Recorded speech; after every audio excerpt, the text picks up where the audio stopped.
Love y'all, boys. Love you. Love you. I go to war with every single one of you every game, all right? Love you, 1-7. Here we go. 1, 2, 3, 1, 2, 3. Win.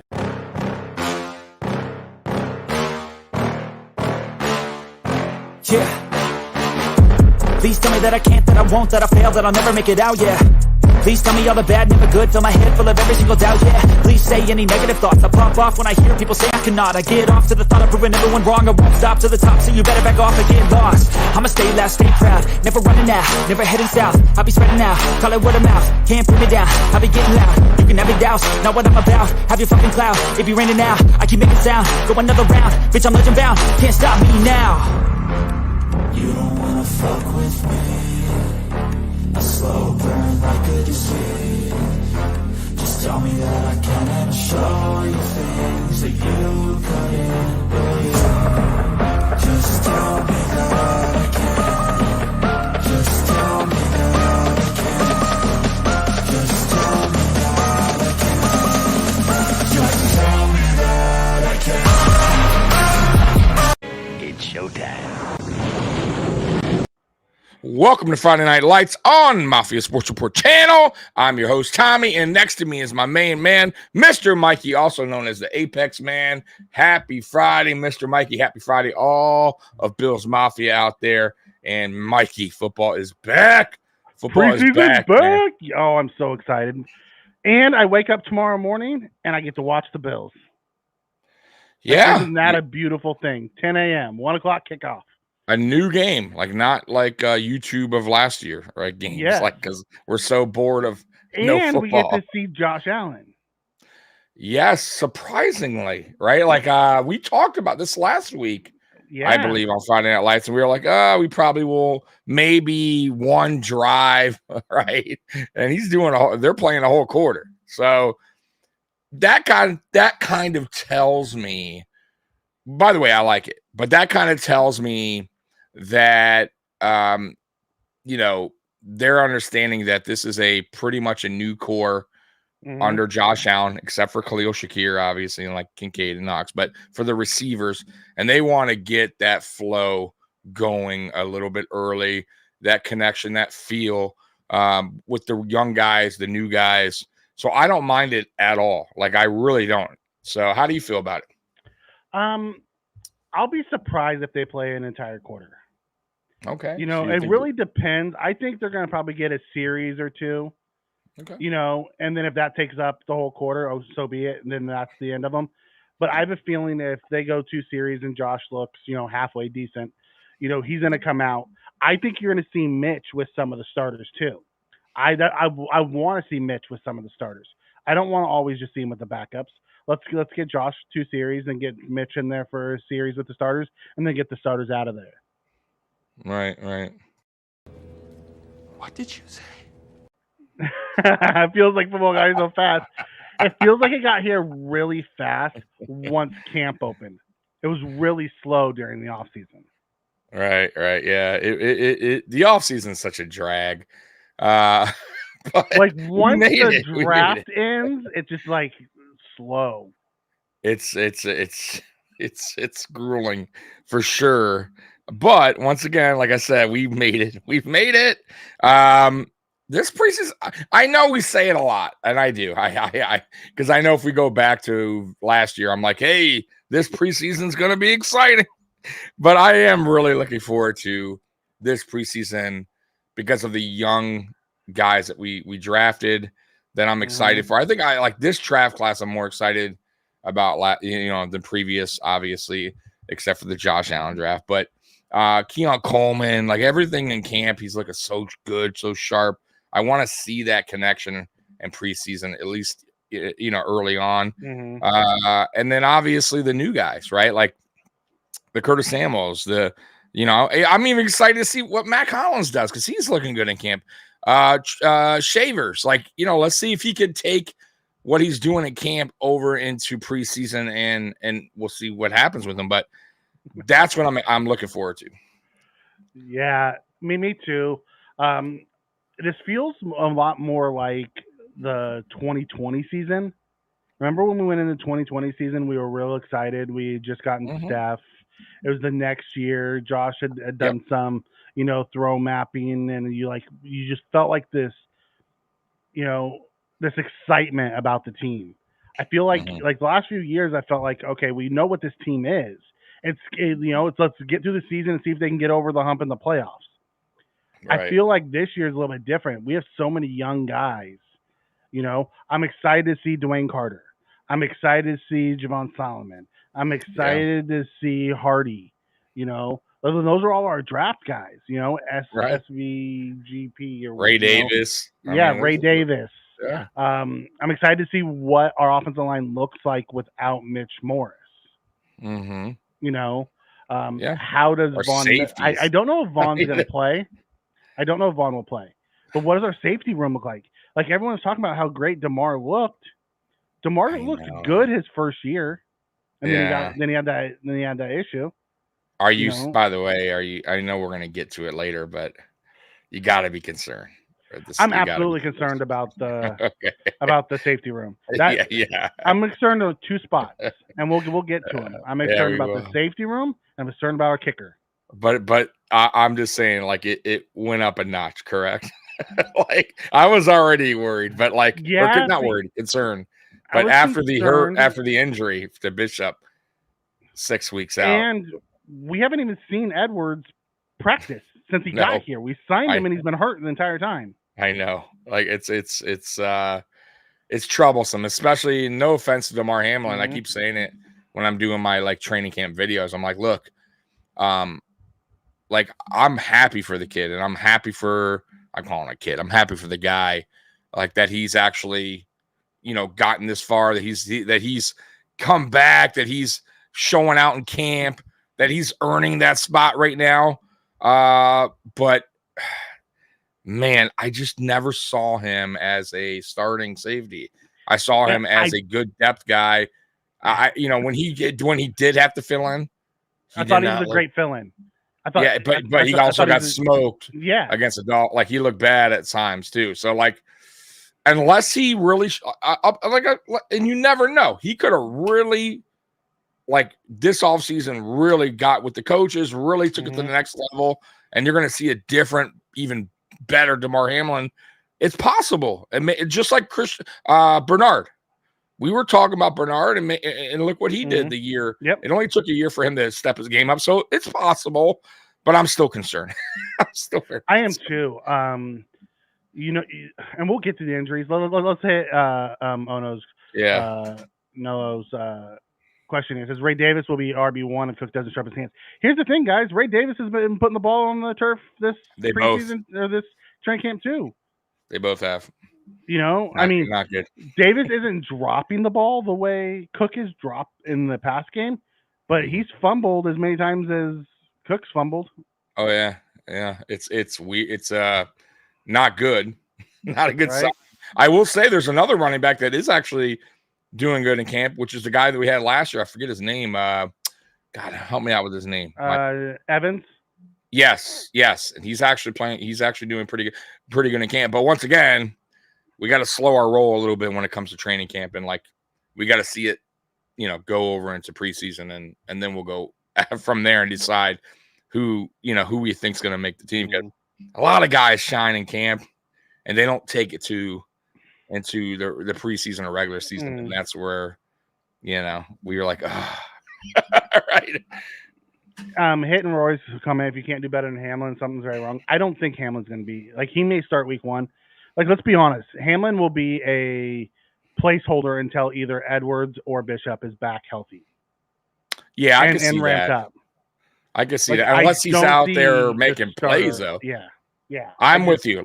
I'm with you there. He'll be a guy that will fill in until Edwards gets healthy enough or they feel comfortable with him. But if Hamlin's out there making plays like he's doing in camp, then they keep him they keep him as a starter. I mean, my it's very issue simple. with Hamlin was more about he wasn't under control when he was coming up to make tackles, so he whiffed on so many of them.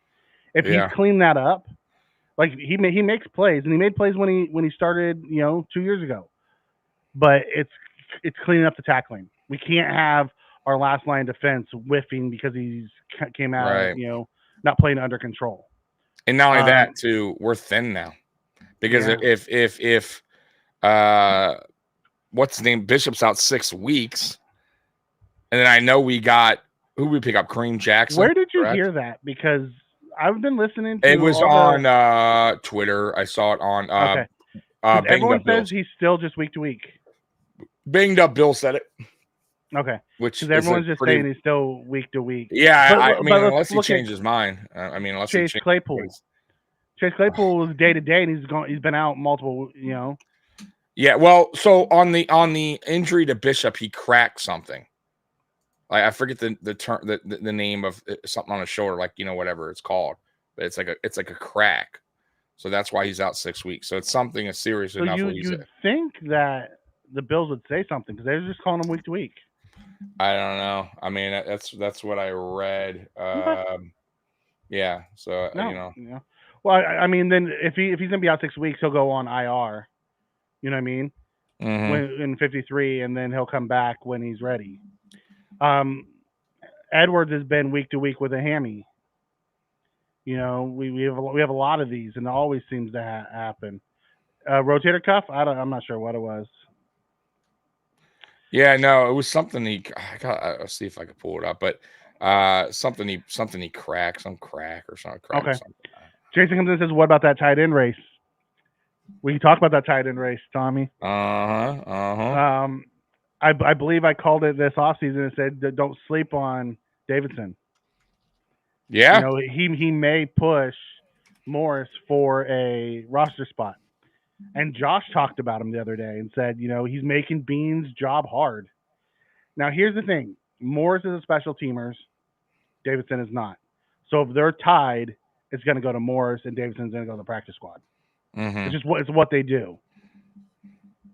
The Bills are all about special teams, but our special teams suck since Smiley's taken over. I don't know how that guy still has a job. I have no idea either. I have no idea. But that has to be one. That's McDermott's dude. You know what I mean? Yeah. So let's quickly go around the league. Mm-hmm. We had 3 games going on tonight. We had Houston against Pittsburgh.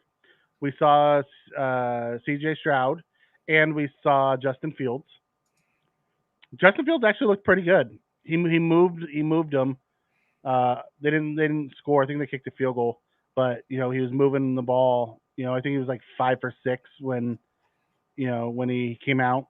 Right. C.J. Stroud went 3 and out to start, and then he threw a touchdown on the second drive, and then he was done. We have Miami and Atlanta. Nobody really started there. Michael Penix started for Atlanta, so you saw Penix. He did what a rookie would do. He threw a touchdown. He threw a pick. Okay. Skylar Thompson started for the Dolphins, and I didn't recognize anybody's name that was starting for the Dolphins. So, and then we had the Eagles in Baltimore, and none of their starters on either side played. So, it's preseason game 1, as you would imagine. Right. It's a scapular fracture. Yeah, that's what it is. Yeah, I just it's an read unconfirmed injury out 6 weeks. I told you. Yeah. So it's an unconfirmed injury. He's just I know what he looked at. He's guessing 6 weeks. Yeah, still not good. Even if it's 4 weeks, it's still a month. Let's say a month. I would say any missed time for him because he with Edwards going out, he was getting first team reps. Yeah, and he had a chance to start week 1. Sure. Yeah, it's still not good. Yeah, it's not good because now he's missing that time.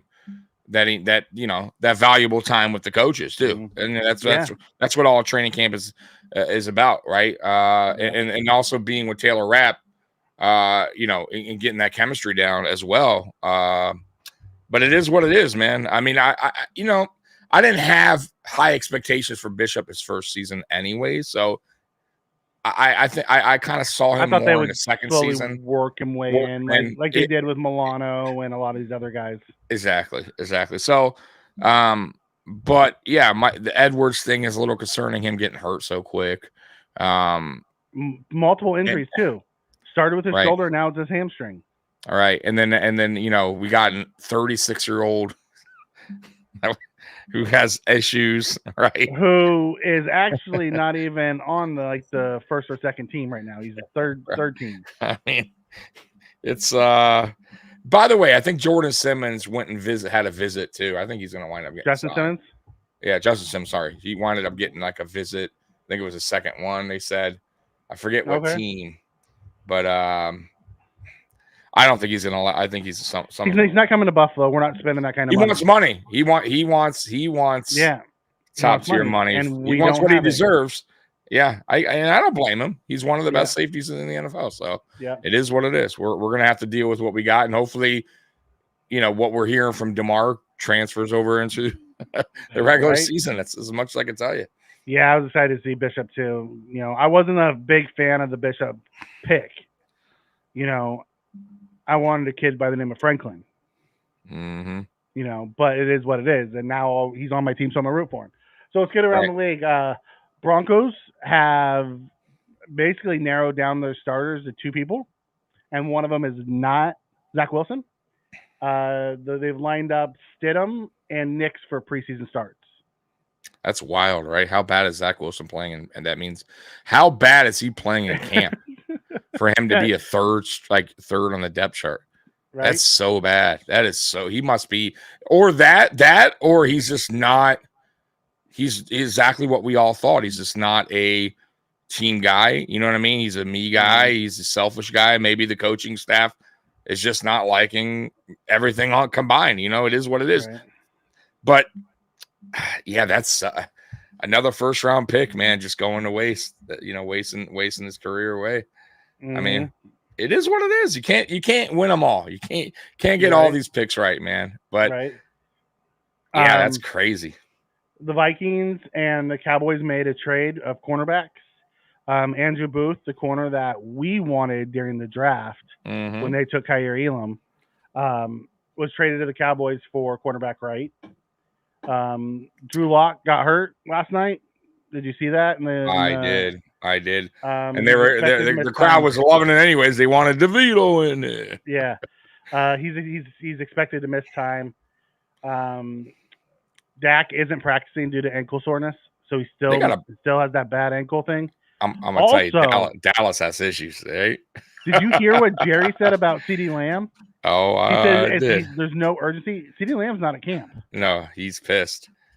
I mean, he's playing around with both his star athletes right now.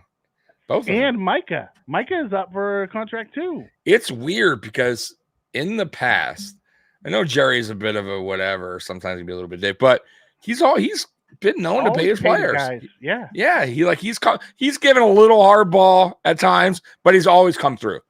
Even with Zeke, right? Who probably didn't deserve. I mean, and look how that worked out. You don't pay running backs that much money. Right. But he did. Yeah. But he's also kicking himself for that, maybe, because that didn't work out when he paid him. But CeeDee Lamb isn't Zeke. I get that, but I don't know what then he would be so hesitant about with his two prime guys. Listen, I'm not like crazy fan of Dak Prescott, but he's a damn good quarterback. He has good stats. He's one of their best of all time. I mean, he's up there and stats wise. I don't get what are you doing?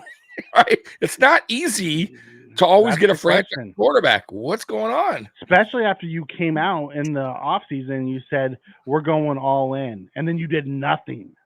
Yeah, it's weird, man. Something's going on over there. It's strange. But maybe it's all for nothing. Maybe he winds up paying them both. Right? Yeah, this big chunk of change.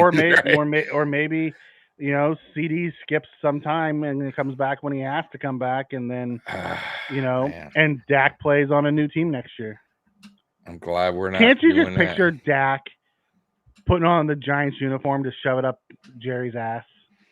He could, and they would pay him. I know they would, and then Dak would be throwing to neighbors. They would. I can just see that happening. The Pats released Juju Smith-Schuster today. Yeah. 1 year after signing a 3-year, $25 million deal, he's gone. And we might wind up releasing his buddy Chase Claypool. Right? I mean, jeez. I'll tell you what, I feel bad for Claypool. Like, in a way, because, like, damn, dude, like, he may not make the team because of a fucking toe injury. I mean, like, not because of his, ability or, like, I really felt like, damn, ability. this dude's gonna, It's availability. like, his ability. So exactly, but he's never been a guy that's been like this big injury guy. Like, it was just a toe injury, like turf toe. I know it hurts, though. I know that's a painful injury, but I feel for the guy because it's like, damn, dude, you're missing valuable time. And he's letting guys jump him on the roster. Yes, bro. And it's Savers and Handler, and yes, it's just like, dude, I think he's like 4th in the depth chart, right? Like, he's like not go 14 right now or something like that. He's like not good. But it is what it is. It is what it is. I just feel bad for the guy, man. Oh God. On Twitter, Diggs was having a heated conversation with CJ Stroud, and maybe nothing. I didn't see that. Diggs wasn't targeted one time tonight with CJ. Oh, they're saying on the field he was having a heated conversation on the sidelines. On preseason, calm down, Diggs. But that's what he does. Relax. Right. Calm down, buddy. Jeez. But he wasn't targeted once. Right, which is, well, buddy, you're on a team where Stroud has played with 2 guys that are pretty damn good. 3. That's been there. Well, let's just say 2 superstars, like in the making, that he's already got familiar with, and has a connection down with. Like, dude, know your place right now. maybe you get there, but right now, let's be real. Diggs is not his go-to guy. Not right now. Yep, and I'll get to this one, Trek. Let me finish out around the league. The Delta flight with the Panthers players ran off the runway. Did you see that? No. What? They went to take off, and it never took off. It just went right off the runway. Wow. It's like crap. No injuries, but it's like everyone had to deboard. What happened? Did they say why? The guy? No, they didn't say what happened. They just said he went to take off, and then they never lifted up, and they ran off the runway. Freaky, man. Yeah. And then quarterback Foles, Super Bowl champion, signed with the Eagles and retired. Oh wow, he did. Wow. Okay. Yep. Hey, hey, listen, Super Bowl champion. I mean, we're still looking for one. Nick Foles has one. So, right. Golly. Before he comes in and says, keep yelling at your QB, you'll never get the ball. Listen, when Nick Wright stands up for Josh Allen, it tells you everything you need to know, because everyone's asking after Josh's comments about, Diggs. Oh, I know. And Nick's like, I think Diggs is going to miss Josh more than Josh is going to miss Diggs.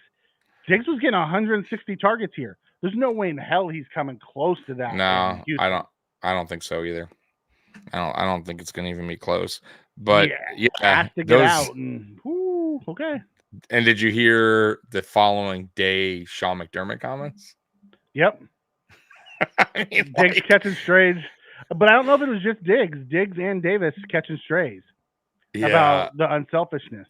Yeah, I mean, of course they're going to probably say it was taken out of context. Maybe, I would say maybe more so on the McDermott thing. Mm-hmm. I don't know if he was jabbing at Diggs so much, but and I don't even think Allen was jabbing. That wasn't a jab. I just think that was just, what can he say there? In all honesty, too, because if he says then he's kind of throwing his current receivers, right? Like, I wish I had Diggs over these guys. Like, so I get it, but I also think there's also the other side where it's like if he really wanted to say what is on his real, no, I don't miss the last 2 years of his bullshit.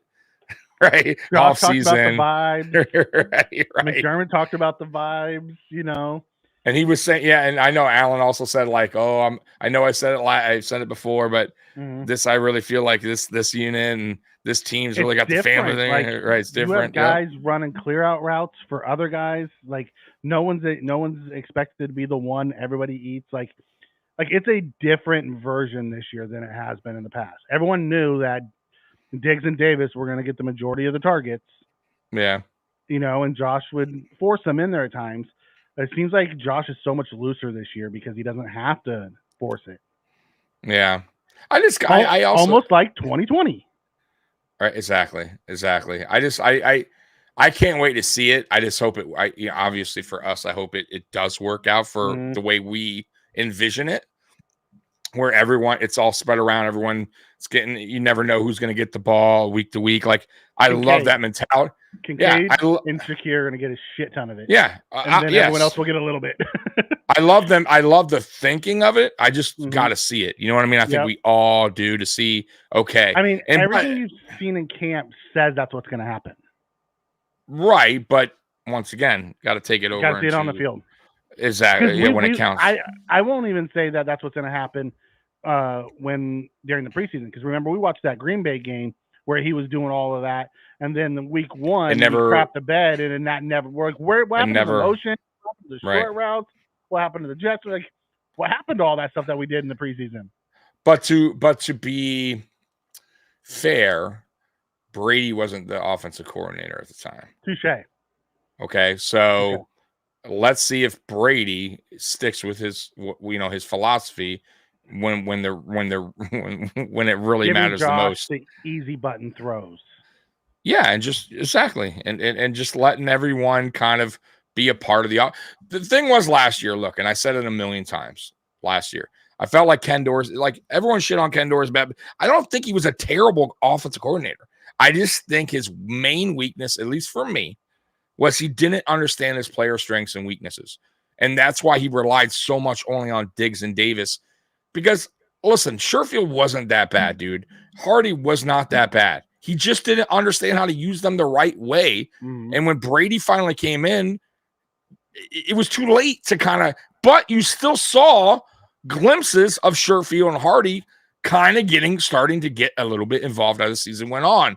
So that's why I was excited when Joe Brady got the opportunity this whole offseason that now he can go, okay, here's Curtis Samuel. Here's this guy, like all the new additions to work with him, to get him into the offense. Like, that's why I'm excited, because he understands, like, Curtis Samuel's good at this, da-da-da-da. Shakir, perfect at this. Like, Keon Coleman can go here. Like, he's going to work everyone's strengths.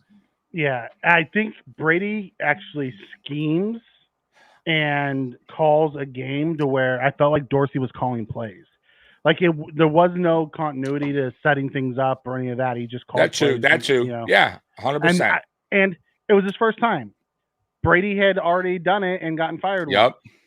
So I want to see what Dorsey does his next time around. You learn so much when you do that. You know what I mean? Absolutely. And he got a job. Think about it too.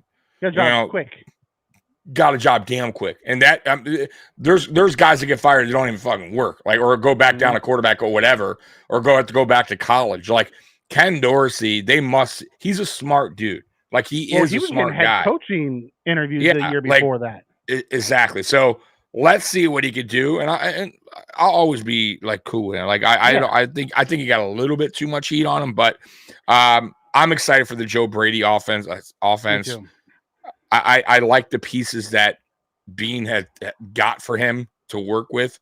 And Keon Coleman, by the way, God, I think I may be super wrong about his first season.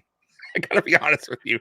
He may wind up being that dude. I think he's gonna catch more touchdowns than he's he's gonna be in the red zone. He's gonna be a bigger player there than he's probably gonna be between the 20s. I think you're gonna see a lot of Kincaid and Shakir and Samuel and Cooks between 20 and 20. But inside, dude, he has such good body control and hands that Josh trusts him. It's unreal, bro. Some of the catches he makes are unbelievable, bro. Hitting Daniel's comment here said Josh answered the question about as diplomatically as he could. He did. I want to go back to Trek's question. He asked, who do you think will be the fifth D end? Tuhill, Jonathan, or Solomon? I think it's going to be Solomon, personally. Yeah. He's a draft pick.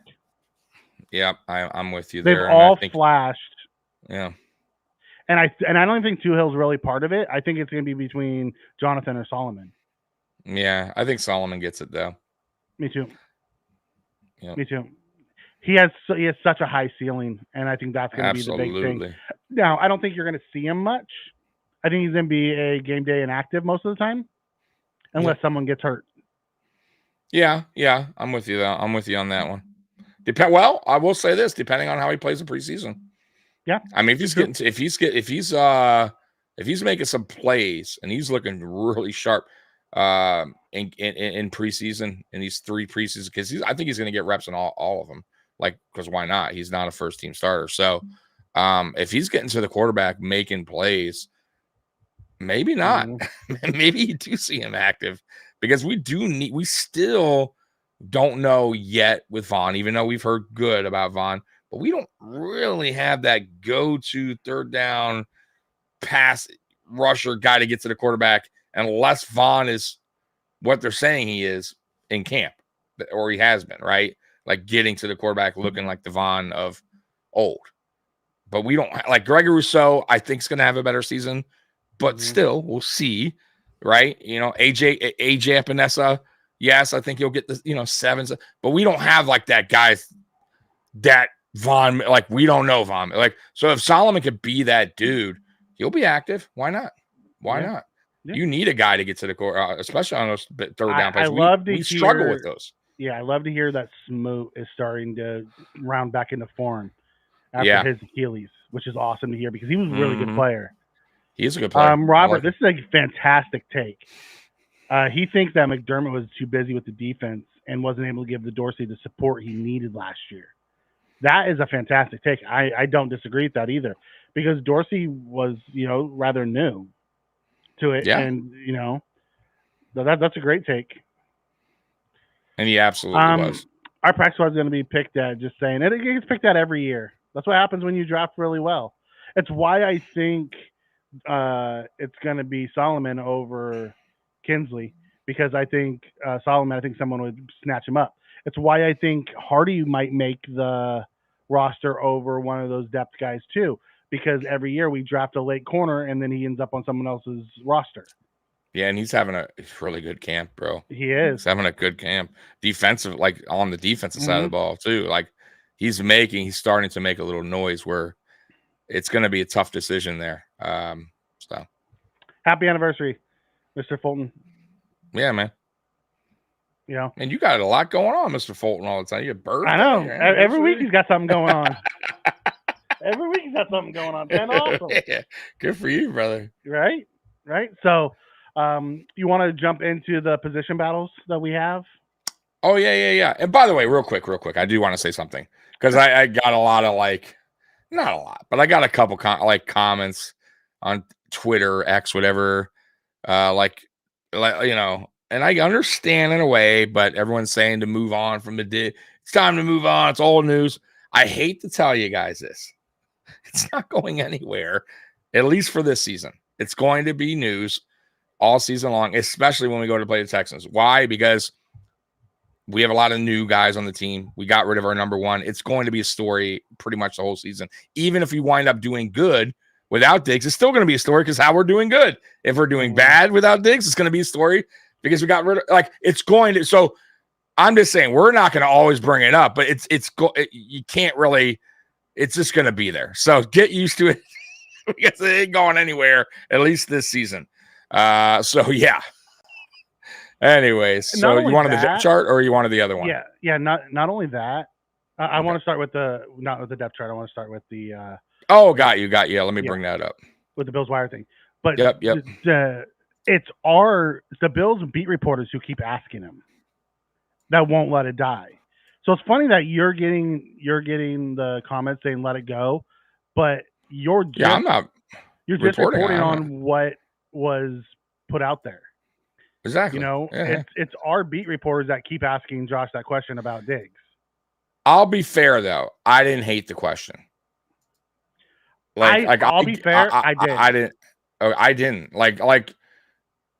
the reason I didn't is because he gave a great answer that really you weren't. I don't think anyone was really kind of expecting. I really wasn't, at least not that. And it kind of puts a little bit, I think, of clarity, a little bit more clarity of really what happened with him and Diggs over the last 2 seasons. Because the truth of the matter, and we've said it a million times, they weren't best friends anymore for the last 2 years. That's just the reality of things. And he'd even call when he left. He texted him good luck in Houston. Like they weren't great friends anymore. So that whole narrative was done. There was definitely a strain so I like that he asked. The reason why I liked it is because he gave props to his new team as well, like his new receiver group, and said, "Hey, I love our group now." Like, you know what I mean? Like, so I like that because it is putting it in a way to rest. At least I think locally, national media is going to run with however they want to run with it. But I'm just saying, for me, I'm like, okay, there it is.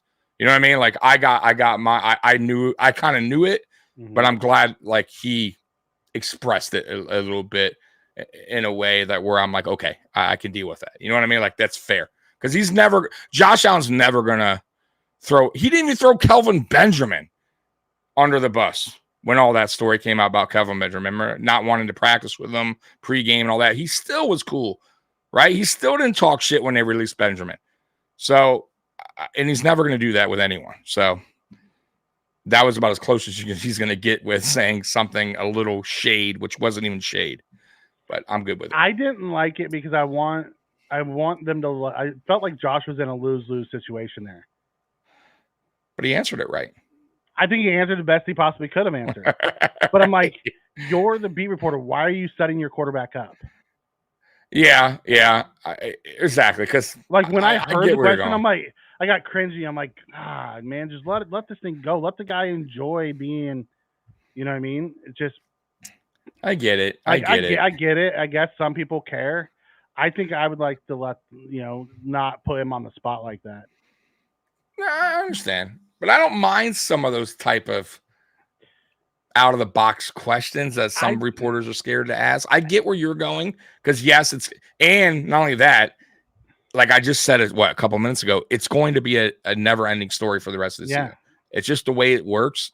If you think that's the last time Josh Allen's going to be asked about stuff on Diggs, matter of fact, that whole week that we go to play the Texans, it's going to be nothing but when they go to interview with Pat McAfee or wherever, they're going to bring it up. It's going to be talked about over and over, right? Highlights, this before pregame. So whatever. He's going to have to get used to questions about Stephon Diggs. So I thought that was, I'm cool with it. We saw this. We wished you a happy anniversary. Oh, you wrote it again? Okay. Yeah. Maybe he wants you to read it.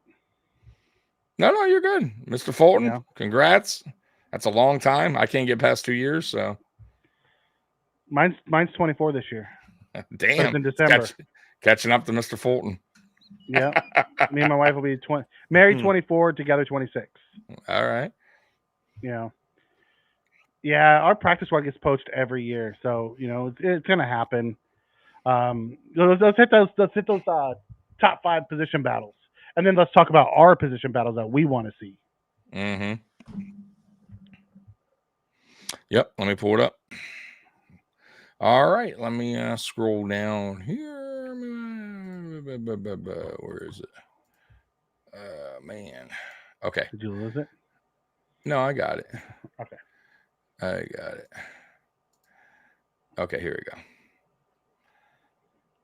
Of course, Curzonian pop-ups, but all right, here we go. Wide receiver. So wide receiver, what though? That's the question. I think the battle is wide receiver 5. So basically, we'll read it because I always read it, right? It's real quick.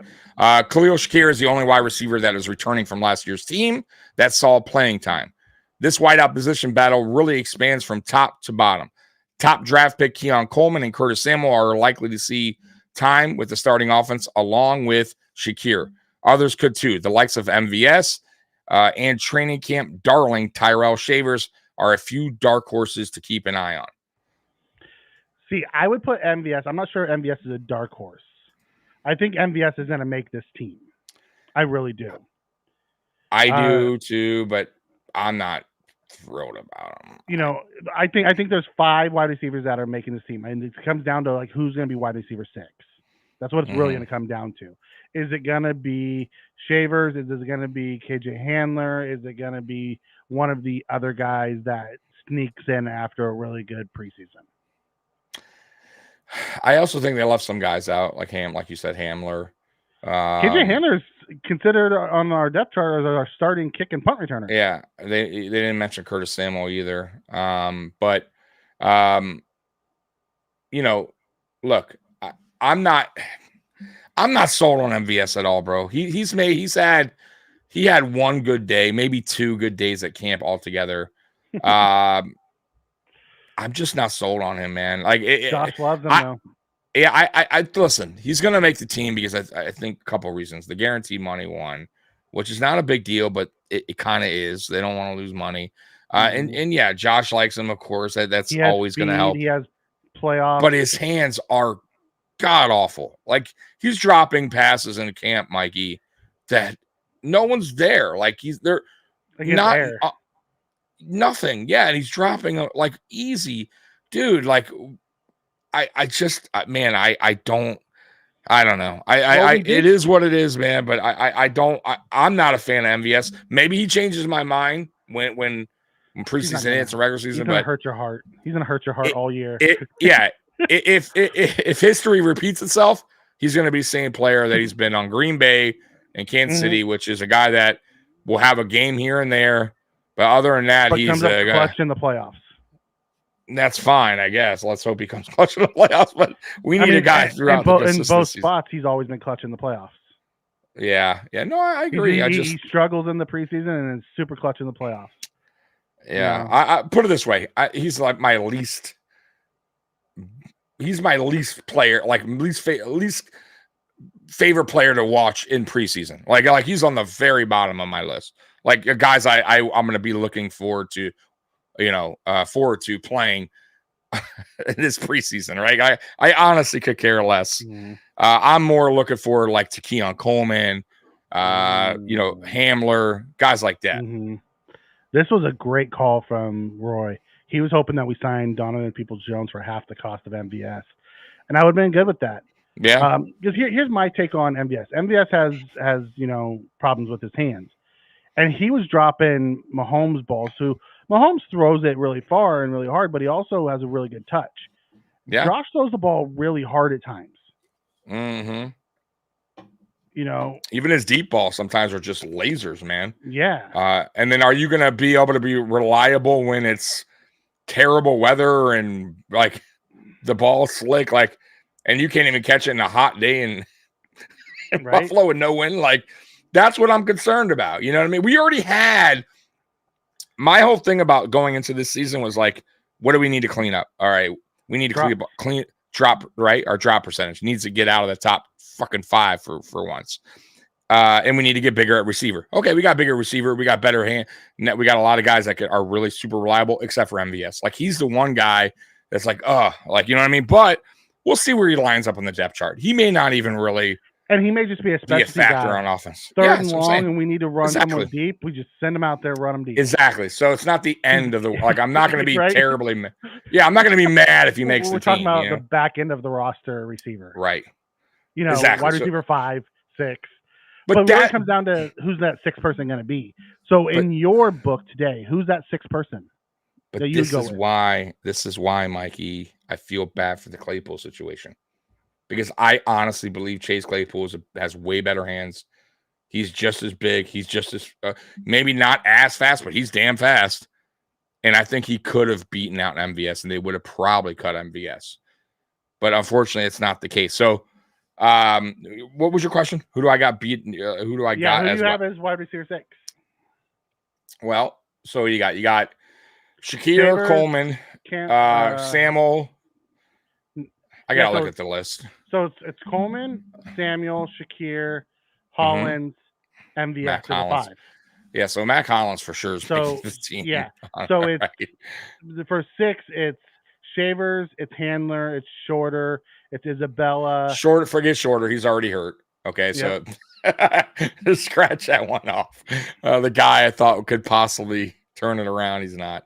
I'll tell you what, who could. And it depends how preseason goes. Shavers, because he's having an excellent camp. Like, and I know we've seen this before from other players, and they wind up getting cut or not making the team or practice squad guys. But if he could prove, like I said, if he could prove it in the preseason he can 1000% take his job. You have to. I think it would be wrong of the coaching staff to do that to Shavers and pick MVS over him if he's outperforming him in every level of the game, right? Especially in preseason. Like, you have to. I think you're disservicing the team if you pick MVS over him. I just, you know how I just feel that way. You say cut MVS and keep Shavers and Hamler? Yeah, Hamler. Listen, Hamler would be our fastest. Hamler would be it would be a return guy. He's our fastest. Mm-hmm. He's probably our fastest receiver right now. And he's a special teamer. Absolutely. And not only that, he could be a guy. You could use Hamler in so many different parts of this offense too. Like a McKenzie role, he's an over the top guy. He's not a bad receiver when healthy. That's the problem with Hamler though. He's been hurt throughout his career so far since he's been drafted. So if he can stay healthy, yeah, fuck yeah, Hamler over him. Okay. Whitetown comes in with the super chat. Appreciate you, Whitetown. Says, "What up, fellas? I'm not juiced for the season. Ooh. Give me some the juices flowing and something to look forward to." Okay. I'll give you something to look forward to. Josh Allen to Kincaid, Josh Allen to Coleman. You're going to see some fun inside our offense this year. That's what you should really look forward to. The youth movement the Bills have made. I'll piggyback off that. I think Keon Coleman won. Like, that would be, for me, would be like really the most exciting. You've been calling Coleman since February, bro. Yeah, dude. So Whitetown, you know me. Like, I said the Bills are going to draft him. I love the guy. I thought he needed to clean up a little bit of his game, and it seems like he has. We'll see if that carries over to preseason and regular season. But he is, man, everything I've seen, I think he's going to be dynamic. I really do. I don't know about his first year being like this.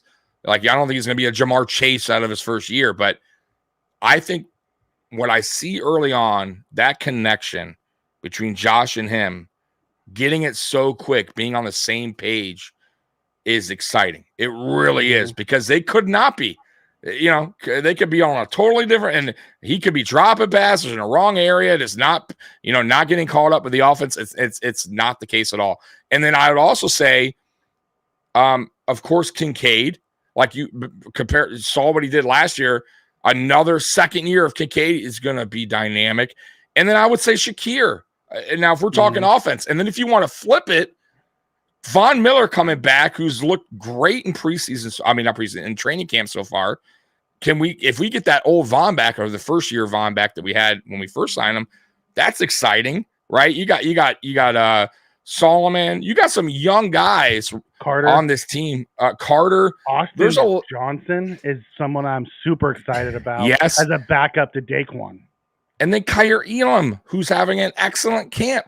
So yes, I would say there is some really good excitement to look forward to, because why? We got younger, and you want to see these guys this season, their growth, right? Like what they could do. I don't know. I think I'm excited. And not only that, Whitetown, we have a lot of fucking hate, a lot of doubters that aren't believing in us this year. So yes, man, buckle up. That's what you might want to get the most excited about, is shoving it up the national media's butt. Exactly. That's crapping on us.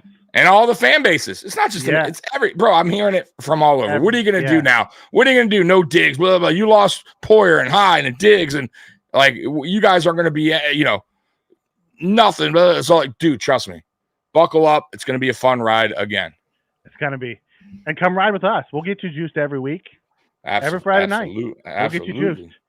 Roy comes in and says, "It's possible, though not likely, they only keep 5 receivers."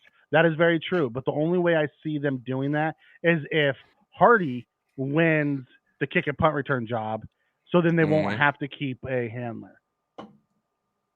That is true, too. That could be very possible as well. Yep. That's the only way I really see them not keeping the 6. Because if handler's going to be there, or Shavers or whoever they have as the kick returner, I think that's going to play out how many receivers they keep. Yeah.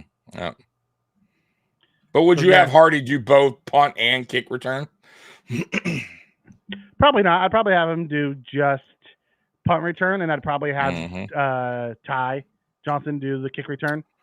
He's a really good kick return guy. Well, he is, though he's hurt right now. Yeah. But just throwing that out.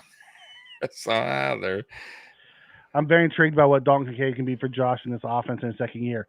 Me too, because Joe Brady has spent all offseason in the lab trying to figure out how to free Dalton Kincaid up, which is exciting. Yep.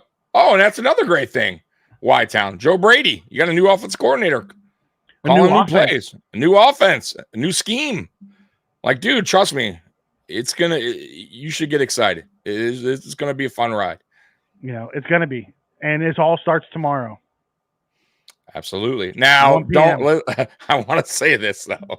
It's going to be the most, and y'all should know this. You watch football probably many, many seasons. It's going to be very basic offensive play calling. Yes. So don't get overworked, guys, when you're like, what is this? If not doing a bunch of motions and trick plays. Right. And if it's some basic ass play calling, because that's what it is. It's going to be a Tecmo Bowl. Yes, Tecmo Bowl. Absolutely, it is. 4 plays, baby. You know what I'm kind of looking forward to, really? Next week's inner practice with Pittsburgh. Just to see what comes out of that. Please, no fighting. Nobody getting hurt, at least, right? Like, there's been you saw what happened with the Lions, right? Was it the Lions and Panthers? Was it? There's like 3 of them. Yeah. They were right, but they were going out like every day, Giants bro. Gotten a bunch of them. Lions and Panthers got a bunch of them. DK Metcalf swung and hit his with the helmet. Dude with the helmet. Like all kinds of craziness going on. I just hope there's going to be some scuffles, which is fine. Yeah. Just nobody get hurt. Nobody do something stupid and hurt. I can't see that with the McDermott and Tomlin team. Well, remember Allen got into it with. What's his name one year? What's his name? Jordan Phillips. So, yeah. And that was I'm just throwing that out there. Josh is much calmer this year than he was. He's not wound up as tight. Yeah, that's true. It says, any idea where Claypool stands in the wide receiver group? Yes. He's at like wide receiver 7 because he hasn't been on the field. The dude got hurt early and just. I really think he sits behind Shavers and Handler. I think he sits like a wide receiver 7, 8, 9, right around there right now. He's got to hurry up and get back if he has any chance of making this roster. That's what I'm not sure he's gonna have a shot. Not only that, he's missed so much. Yeah, and I don't think he plays this week 1 because he didn't even practice all week unless surprisingly he does. Right. He'd have to, Mikey, he'd have to be so dynamic if he gets back, let's say week 2 and week 3. I'm talking dynamic, making unbelievable. Pittsburgh Steelers. Pittsburgh rookie. Yeah. Right here, dynamic, where he's turning heads and he's making it real difficult for Sean McDermott and Brandon Beane to cut him. He was actually doing that in OTAs. I know. That's why we said he's looking like he's going to make the team if he continues. But and then he got hurt. And that's how cookie crumbles. Just like that. Just like that, boy. I wonder if he would accept a practice squad invite. I mean, I would if I was him, but he may want to venture out and see if another team will. You never know. There probably is a team that's thin at receiver that would roll the dice on a Chase Claypool. You know what I mean? So maybe not. He might not do that. I wouldn't blame him. Roy, Mason isn't in Pitt anymore. Shouldn't worry about flying helmets. That was wild. Right? Wild. So it'll be interesting to see how that plays out. All right, so what's the next position? Tight end is the next position. So tight end. So Dalton Kincaid versus Dawson Knox. Not exactly. The number 3 not even tight a battle. Spot. It's Kincaid. Not exactly. Knox 2. Right. The number 3 tight end spot behind those 2 is up for grabs. Quentin Morris has held that position down in recent years, and Buffalo's coaching staff loves his versatility. However, Zach Davison is making a push, Mikey, and you've been calling this dude for a while now. So Talk to us, Mikey. Zach Davidson. Zach Davidson is a latecomer to the position. He's actually a punter in college, and he made the transition. Crazy. So he's punter to tight end. Punter to tight end. He was a punter. He was a quarterback, and he was something else, and then they moved him to tight end. Mm-hmm. But he's super athletic. I thought he had a chance to make the roster last year, and then he tore his ACL in OTAs, and just never got a chance. Rough. Here's the difference between Morris and Davidson. Morris is a core special teamer. He plays on all of them. Davidson hasn't been. You know what I mean? Mm-hmm. So I think when it comes down to it, if they don't hold a bunch of people for special teams this year, which I think they're still going to, because that's Sean McDermott's MO, Mm-hmm. I think Davis has a real good shot. Here's the thing. I don't think Davidson stays on the practice squad if we put him there. I think someone's going to snag him. So he's making it hard for, like Josh Allen talked about him at his press conference, saying he's making Brandon Beane's job hard. It comes down to what they want to do. If they're going to run a 3 tight end set, it's good to have that guy. So here's a guy I'll throw out there for you. And I know it's crazy. You wouldn't probably keep 4 tight ends. It's crazy. But how important is keeping our fullback, Reggie Gilliam? He's a special teamer. I get it. Like more. I understand. I think he's more important. I think I think Gilliam's more important. But you couldn't. I'm just saying. Even forget that. Let's just say another position, any other position. Let's say another receiver. Let's say whatever, another defensive edge or defensive tackle. Like, is keeping Gilliam really worth a spot where you feel like a player can, that you need maybe the extra spot? You know what I mean? Like another edge, right? Or another tackle. Like, I just feel like, and I hate to say it, like if they use Gilliam right, which they never have in the fullback position, like for blocking, fine. I'd be all up for it. Like, cool. Like, keep Gilliam there. But what is the value there when we're not really using him much in the off? Like we have special teams guys. He's throwing for me on offense. He's Tyler Matakevich. I'm not that sold on a special. He's good, but I think we can get it from somewhere else. I think we have another guy that can play special teams. Also kickoff is a lot different now. I know, and I've been. By the way, everyone was saying like, it's good. There's going to be kickoff, like many kick returns for touchdowns. They're getting into the 25. Like, I haven't seen anything spectacular yet in the preseason, not yet, that tells me that it's an advantage for the kick returner to take it to the house. They're getting caught up really quick, bro. I'm talking about 22, 25. Like, there is I don't see any advantage for the kick return. Very few that have gotten to the 40. Right, very few. So it's whatever. I don't know. I just don't see. I'll tell you what, though, what I don't like, and I don't know if I talked to you about that yet, the kick return. The only thing I don't like so far about that new thing, the new rule, I think it's a kind of a disadvantage for the return team blockers, because from what I've seen,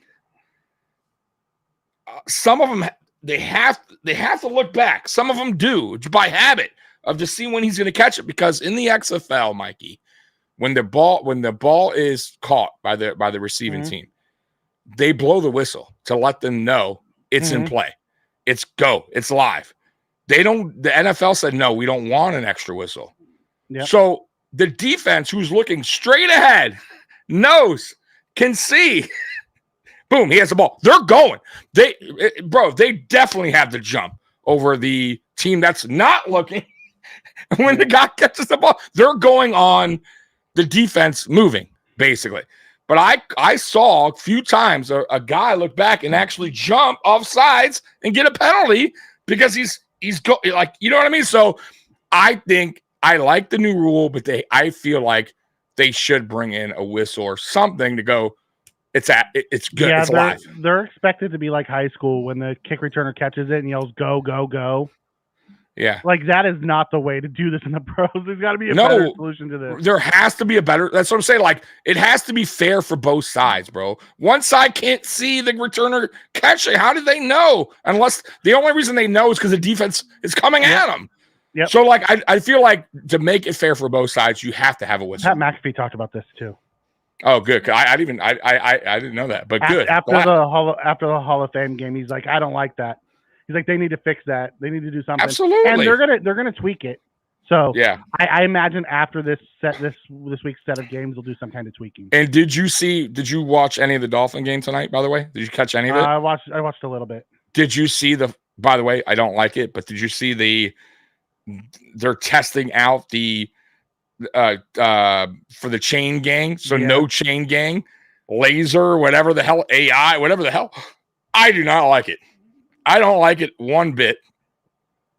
One, I think it takes the excitement out of the whole, like, oh, here they go. For me as a fan, like fans love that shit. It's and they're missing the players surrounding the chain gang to see how close it was. With this, you don't know. It's like digital. Like, nobody sees. It's also, you know what I mean? Goes back to tennis. Do you know how many issues they have in tennis with that shit? Oh my God, yes, just as bad. Yes, terrible. And they're trying to do a baseball strike zone. It's never going to work. It's the reason why they haven't instituted it yet, because they can't figure out how to get it to be consistent enough. It can't. It will never. Like, just use what you've been doing. They are just testing this in preseason. Correct. So they may bring back the. I hope that God they don't. Season. Please, just keep it. You don't have to listen. Was blasting it this morning. I just saw it for the first time. I didn't even know they were doing this, by the way. But I don't like it. Like, listen, I'm up for change. I'm up for.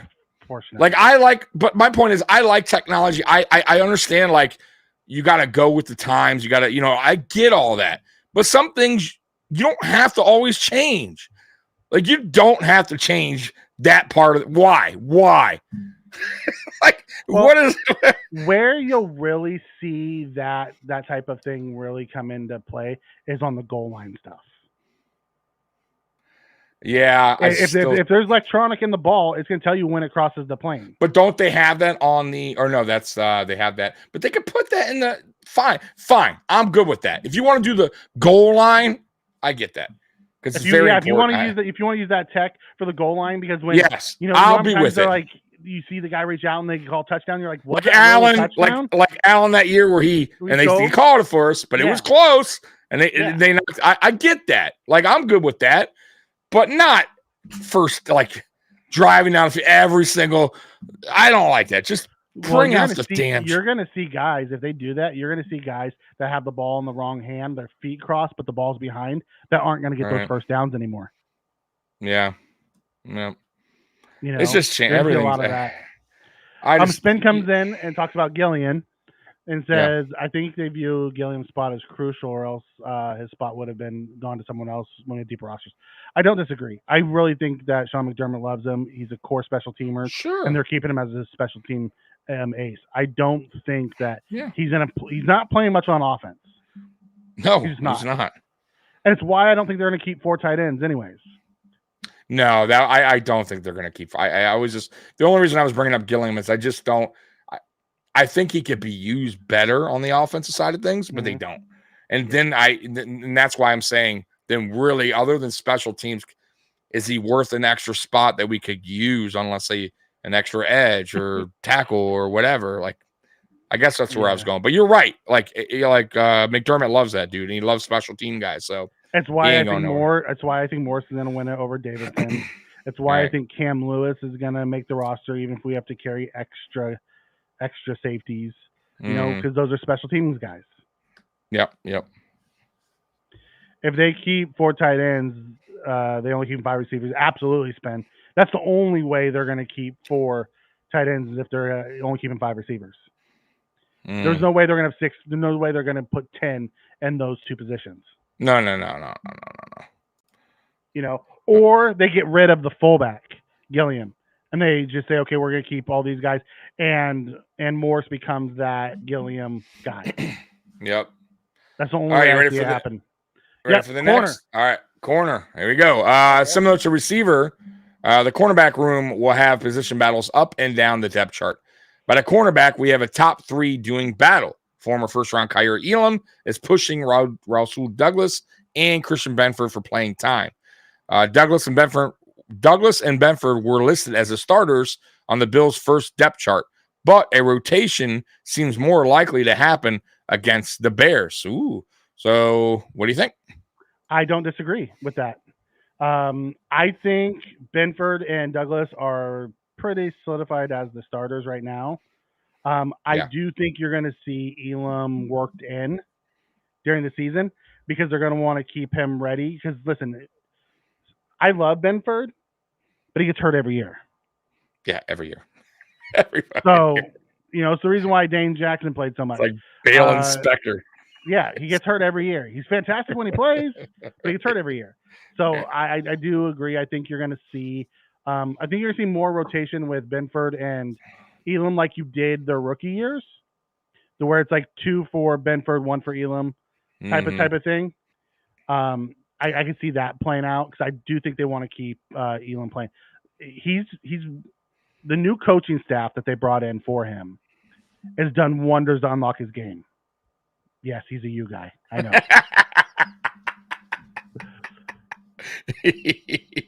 I forget his name, but man, he's gotten a lot of praise so far on how the markers stay. They still have the marker guy. They just don't have the second chain guy. Correct. So they still have the first down marker out there. They're just not using the actual. So there's not another guy at the end for where it's at. Which is funny because how do they know where to set the ball?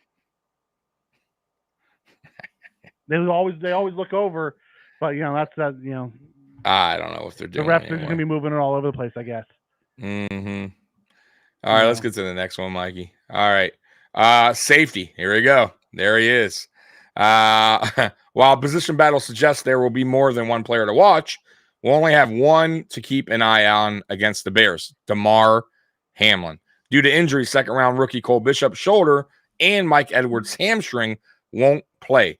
Hamlin will get an extended opportunity to lock up a starting spot across from Taylor Rapp in the Bills' secondary. And, yeah, they have a great point because Damar's going to get a lot of playing time because we don't have a lot of safeties right now. That can come in and get some play. I mean, I guess Jackson, the other guy we just got, but Burgess. And then we have like 2 others. Cam Lewis will get some time back there. Yeah. Here's the thing. I'm more interested in Taylor Rapp. Everyone just assumes he's locked down a starting job. I want to see it. Is he better than what he was last year? I think for sure he's a starter. Because here's the thing. I think he plays better in the Poyer role than he does the Hyde role. Right. And that's where he spent most of his time last year until, except when he came in for the sub packages and then he played the Poyer role. And I think that's where he played his best. Beth's in the building. Beth's always getting here at the tail end of it. Beth, come on. So I'm interested. I'm interested to see what Burgess brings too. Yeah. I'm not crazy about any of them. I'm looking forward to, like you said, Rapp, Damar, just because I want to see what I really want to see not the hype from him, but I really want to see all the good that they're saying about Damar so far in camp. I want to see it in preseason when it counts. Like, let's see that. I want to see the same thing with Elam. Elam too, yes. Then that's why I hope they do rotate him in the one, because I want to see him going against the bet, like their ones. Like I want to see him in that and DJ Moore. Yes, yeah, exactly. I don't want to see no PIs. I don't see no pat. Like I want to see some clean football from Kyer Elam. All right, let's get to the next. To see Bishop, but running back. Okay. Yep. 4th round rookie Ray Davis profiles as a perfect change of pace rusher. He's a bigger profile than number 1 rusher James Cook, but don't forget about Ty Johnson. Buffalo's offensive coordinator Joe Brady really liked him last season, as Johnson was used more on offense once Brady took over as OC in 2023. And that's the end of that article, by the way. Okay. We'll get to that. Spen's question about Bishop. Yeah. The Bills are calling it week to week, but Banged Up Bills came out and said, based off of the information that he has, it's about a 6-week injury. So let's say 4 to 6 weeks to play in the in the middle of there. Yeah. So if that's the case, he probably won't be back until week 3, and that means there'll probably be an IR stint for him. Yep. And by that time, you might as well just put, and they may even put him on. What are they, pup? Well, how long is the pup? 3 weeks. I think the pup is 3 weeks. They can't put him on pup because pup is when you report you weren't able. What's the thing that they could put him on 3? The first 3 weeks. That's the IR with the return.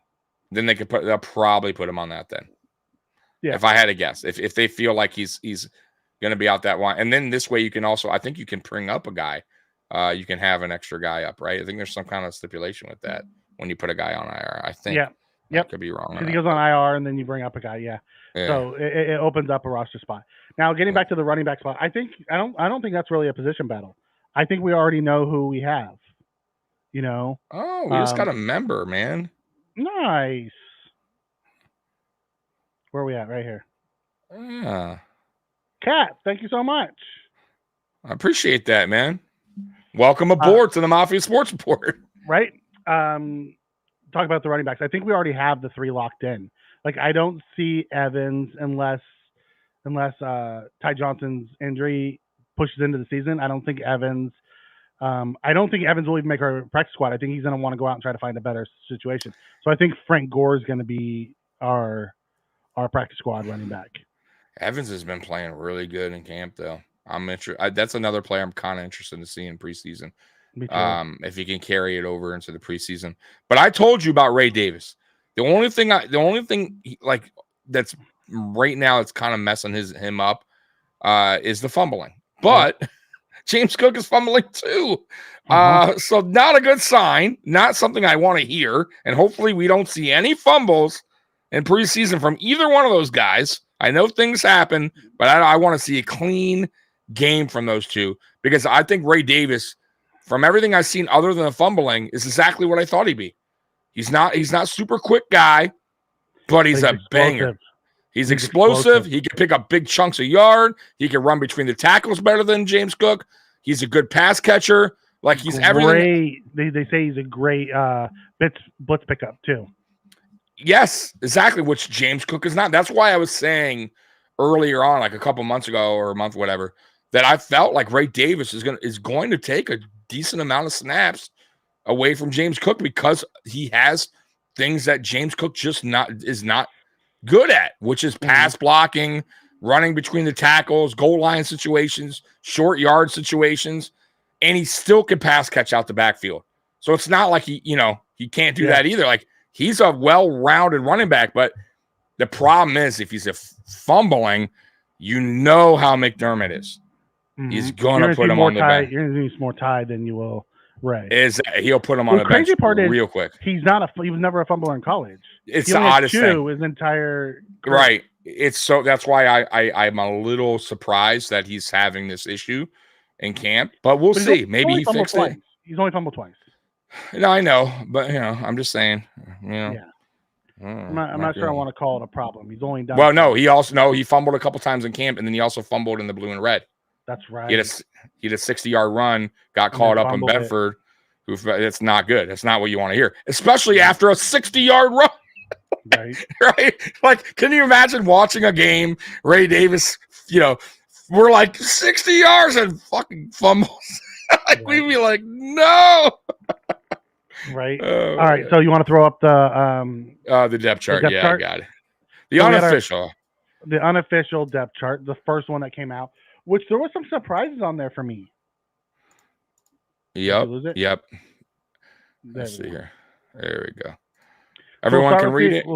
So we'll start with the offense. Obviously, we have Josh Allen, Mitch, and Shane in that order. No one was surprised by that, right? Mm-hmm. Running backs, James, Ty, Ray Davis, and then you have Darrington Evans and Frank Gore. Does it surprise you that Ty's ahead of Ray Davis on the first one? It didn't me. I do right now because Ty hasn't even played. He hasn't had much training camp. He's a veteran. I get I'm not. Listen, I know all, and I know this is going to be a take that you guys don't like. I'm not totally big on Ty Johnson. Like, he's okay. I think Ray Davis is better than Ty. I'm going to be honest with you. Now, listen, I know Ray Davis hasn't proven anything yet. Ty Johnson was he came in last year. He had some nice plays here and there, but I'm not overly sold on Ty Johnson either. I don't think he's Mr. Dynamic on offense. I think he's a good running back, but I think Ray Davis would be a better change of pace than Ty Johnson. I think Ty Johnson is a player you want on the team. I think he could do different things for this offense, but I just think if you're going to have a 1-2 punch, a two-headed kind of monster, I think it would be Cook and Ray Davis over Cook and Ty Johnson. That's how I see it. And I think eventually you will, like in time, maybe not now, but I don't know. I like that change of pace better than Ty Johnson, James Cook. Yeah, I don't have a problem with that. I like Ray Davis too as the 2. I also think Ty Johnson will get sprinkled in, but Ty Johnson's really not here to be an elite running back. He's here because he plays special teams.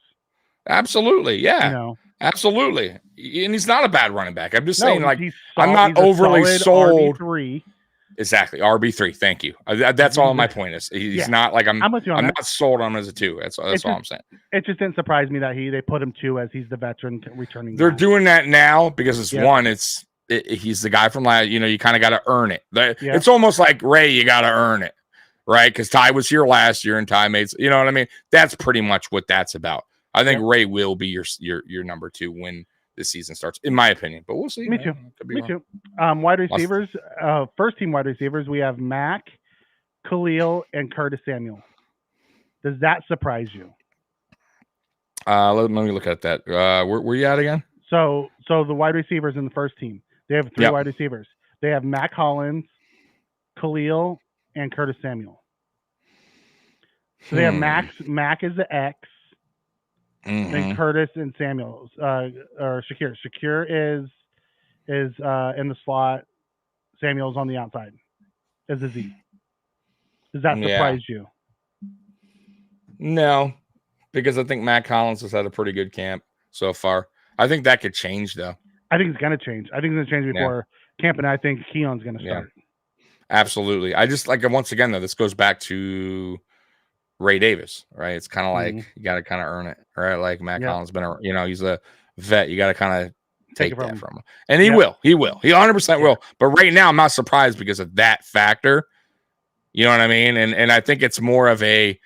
You remember, players look at these, right? It's more of a hey, Keon, look where it's almost like look, you're gonna prove it. You're gonna, you see where you're.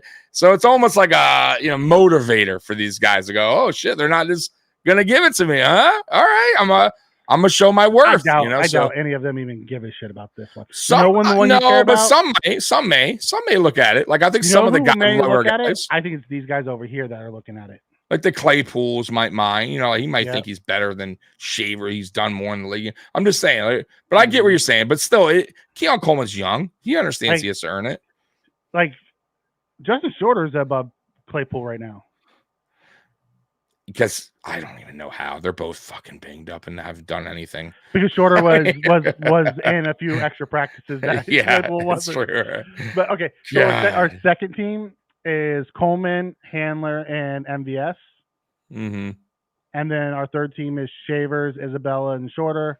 And then we have Claypool, Keys, Thompson, and Xavier Johnson, who's rounds up the crew.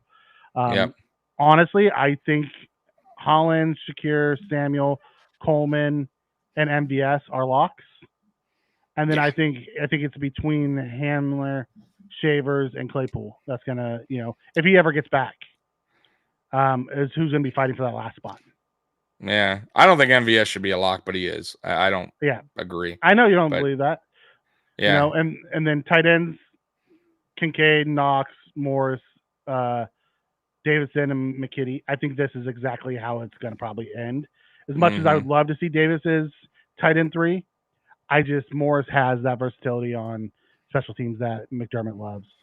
Yeah. It is what it is. From the offensive line, we have Dawkins, Edwards, McGovern, Torres, Brown. It's exactly what we thought it was going to be with those 5.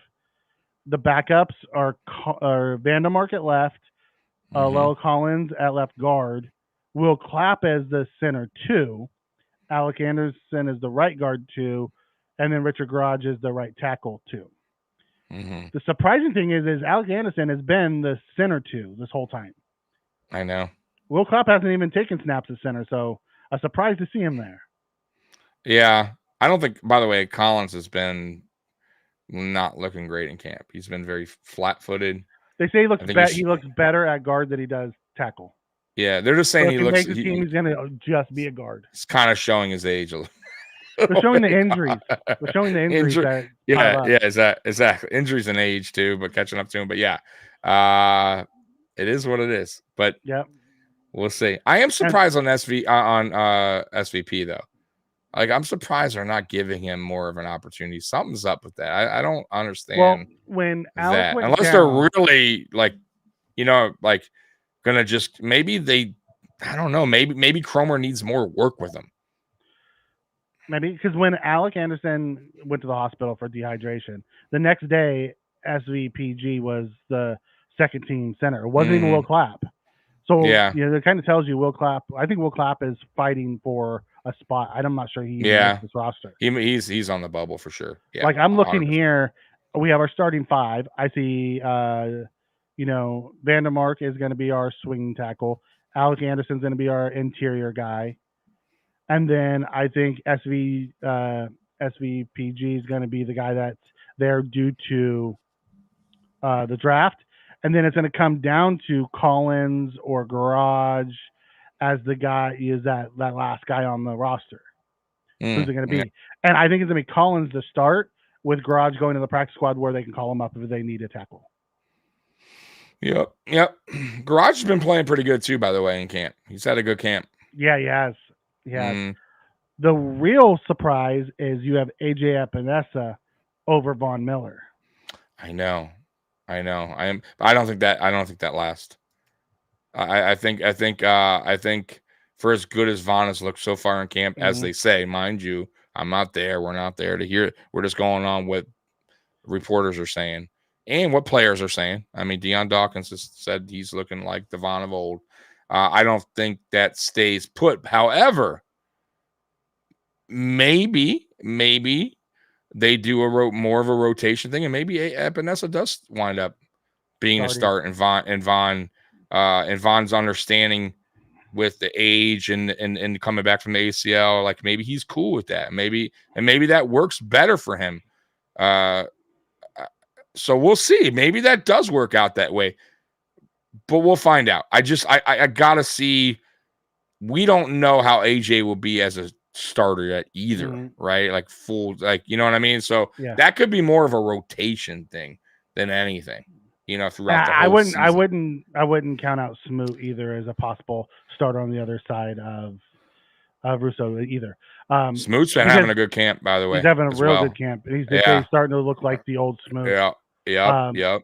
Just as Roy's saying, because a lot of the Bills media is talking about Vaughn may just be a pass rush specialist this year. They may just, because they want him to be there for the playoffs, they may limit him during the year and just use him in pass rush situations. Right. They may be cool with Smoot and Epinesa and how that rotation's going, and put Vaughn in certain times of the game. Third and long, I'm good with that, and I'm sure he would be great with it. He would be like, okay, I'm sure he'd be fine with that. Yeah. You want to slide down a little bit on this? Yeah, I got all the defense. Yep. Let me get to it. Okay, perfect. And then we have the other edge is Rousseau, obviously, with Daquan and Ed. So, those three you kind of expect. The second team, Smoot and Miller. So these four, and really this group right here, first and second, is kind of what I'm expecting we to roll into the season with as our main groups, first and second team.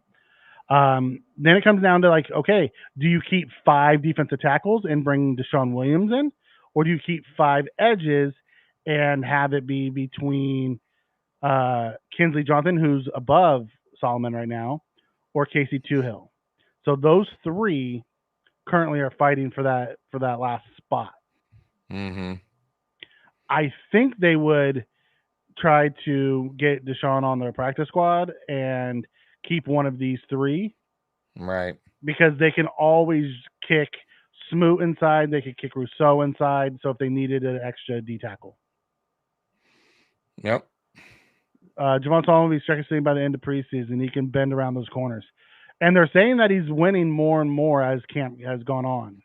Yeah, dude, he has really good bend, man. Roy, what the heck? Bean, no backup long snapper. So I'll be interested to see how this plays out. Also, a guy who's been shockingly good is Gable Stevens. I know. He's having a good camp, too. Yep. He's having a real good camp for a guy who's never played. Now, I don't think he actually makes the roster by any means. No. I think he spends the year on the practice squad. But nobody picks him up. Yeah. But I think next year he has a shot. Yeah, if he continues to work at his craft, if he's going to take this thing 110%, go 110% and work with the coaches. 60 ends? Where are you cutting from, Spin? 60 ends? You're keeping 10 D linemen? 4 tackles, 60 ends? Ooh. Well, then that would bring up the whole Gilliam. That's what I was saying about the Gilliam thing. That means Gilliam will probably be gone. They'll probably only keep him 5 wide receivers. Because I think they're keeping 9 offensive linemen. So that'd be interesting. So who do you think, Spin? Let me know. Yep. Yes, and please, as Paulie says, please hit the like button. It does help the YouTube algorithm. Appreciate that. We always forget to say it. Thank you. Are you new? Is Paulie new? Paulie's been here a few times. Okay, I'm sorry. I never saw you. I don't remember your name, man. But you don't manage the chat. I usually manage. I don't. You're right. I don't manage the chat. You only do that when I'm not here. Okay, so let's kick into the linebackers. Milano, Bernard. Any surprise there? No.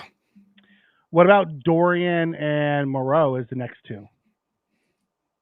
Yeah, I'm not. Listen, I'm not totally sold on our linebacker crew either. I like our starters, but Dorian, last year he had his ups and downs, right? We'll see what happens, second year.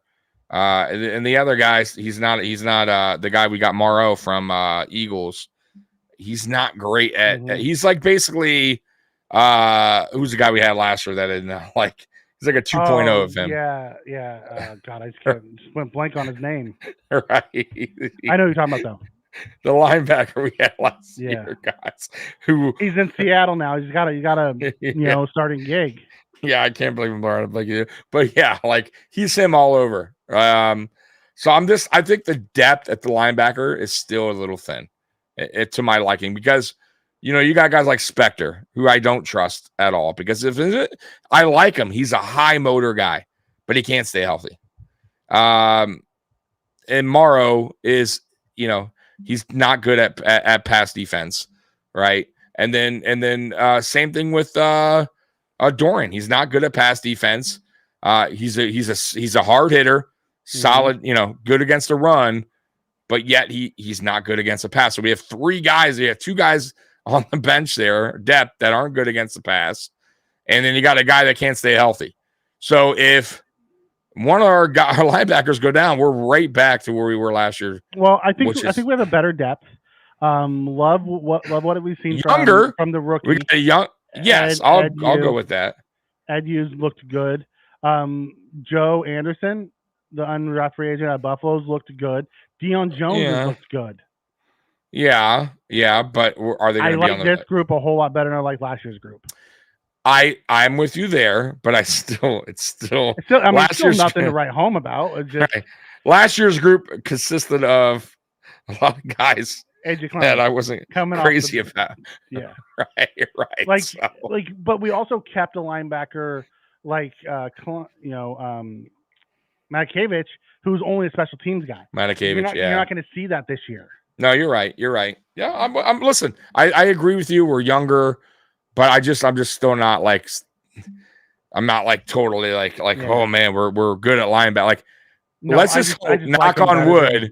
Yeah, knock on wood that Milano and Bernard's could stay healthy. Yes. I do like the depth options better this year than I do last year. I'm with you. I'm with you there. Spence says this is how he ranks the rosters: 2 quarterbacks, 6 receivers, 4 running backs. That includes Gilliam.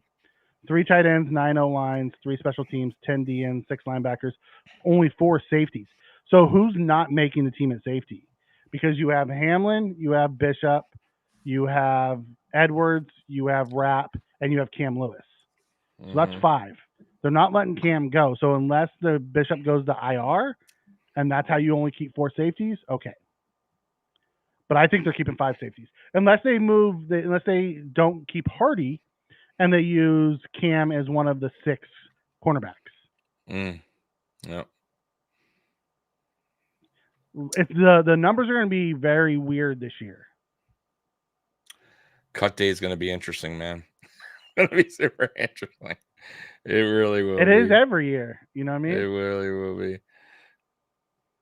So, we'll see how that plays and out. Mind you, too, we could keep guys and wind up cutting them for guys that got cut off other teams. Yeah, that's not even, like Juju got cut today. Right. So where does Juju end up? He's going to get picked up by somebody. Oh, absolutely. Do you think he goes back to Kansas City? Who knows with them? It's a possibility. Familiarity with Mahomes, probably go on a cheap deal. Mm-hmm. I could see it happening. Okay. I think that's where he played his best. They tend to bring back their older players too. Yeah. From corners, we have Douglas and Benford, Elam and Ingram. And I think these are the 4 that are going to make it on the outside. And then nickel, we have Teron and Hardy, which I think there's a good chance. If Hardy wins the kick return job or the punt return job, I think he makes the team. If he doesn't win that return job, I don't think he makes the team. Yeah, practice squad. Yeah. And then I think that's where you're going to see Cam Lewis fill in that backup nickel role and special teams and backup safety. Mm-hmm. Then our safeties, we have Rapp and Hamlin, Lewis and Bishop, Edwards and Jackson, and then we have Delaney, Burgess, and Williamson. Yep. And then one of my biggest concerns is this guy right here, number 2, Tyler Bass. Yeah. Well, and the other freaking guy too, really. Though he's not concerned with points. He's just a concern if can he kick punt in bad weather games? Can he punt over 40 yards when we need him to? But yes, Tyler Bass, dude, they say he shanked one the other day so bad. It was so bad. They said it came off his foot so weird. Yeah, dude. Like I don't know what's going on with him lately. Mm-hmm. It's I'll tell you what, that is a guy to watch for in preseason. 100%, because he's going to be kicking, because the kicker's staying in the game the whole time, pretty much, right? Yeah. Pretty much. And we don't even have another kicker. So he's going to be kicking. There's going to be field goals. I'm really curious what he winds up finishing throughout the preseason. Yes, because boy, if he's missing, we got a problem on our hands, guys. If he misses, what would you say? More than 2? We got a problem?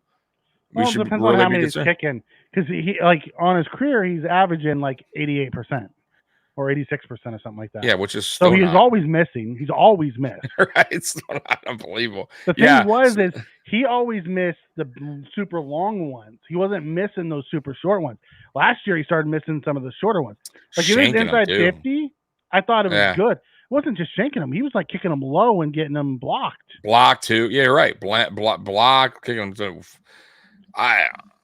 Ever since we lost, our special teams coordinator after the 13 seconds, he's been horrible. Yeah, I agree. And I don't want to hear about the holder anymore. So stop. Sam Martin did a fine job. I'm not a fan of Sam Martin anyway. But he's not a bad holder. He does his job. He's not dropping it. I don't think he's good a holder. I don't think he's a good punter. I just don't think he's very good. I don't either. But I'll take him over the other guy we had on the roster for 2 seconds. Not the rookie, the other idiot. Yes, I'm with you on that. That we had that we brought back over our rookie punter that we cut and who is now the Chiefs punter. Right. Who's blasting punts over there. Who we had an opportunity probably to come back unless he didn't want to. And I still don't get why we're going into a preseason. I'm just throwing this out there.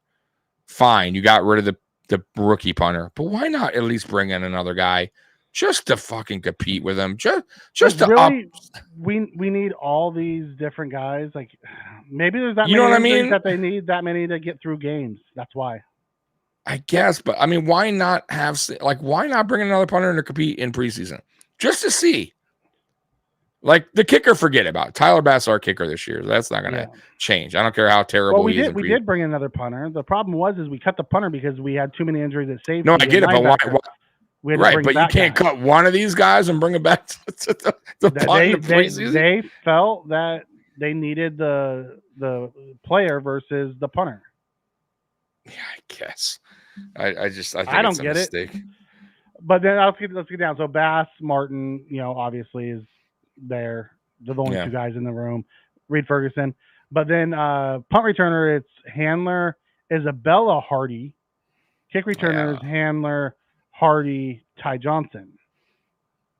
Isabella's not making this. I would be shocked. Isabella's going to be a practice guy. He's going to be a practice squad guy again. No one's going to pick him up. I think it's going to boil down to Hardy and Handler. And you might see them both. I think you never know. Hardy could be the punt returner or Handler, and one could be the kick returner. You got to. I love speed in either position. As long as you have good hands, you catch. I think both are really fast. Yeah, dude. So why not? I mean, why not have two dynamic guys that could at that position? You put two back for the kick return now. No, but I mean punt return too. Why not have? You know what I mean? Like if you trust Hardy over Handler, because punt return's tough. That is a tough. Like I would not want to be a punt returner in the NFL. Especially in Buffalo with that wind, bro. The wind, the defense just coming at you, boy. So they get there so quick, bro. Like you don't have a lot of time to make your move as a punt returner. You got to make it quick for the first guy to miss. You know what I mean? So yeah, I would not want to be a punt returner.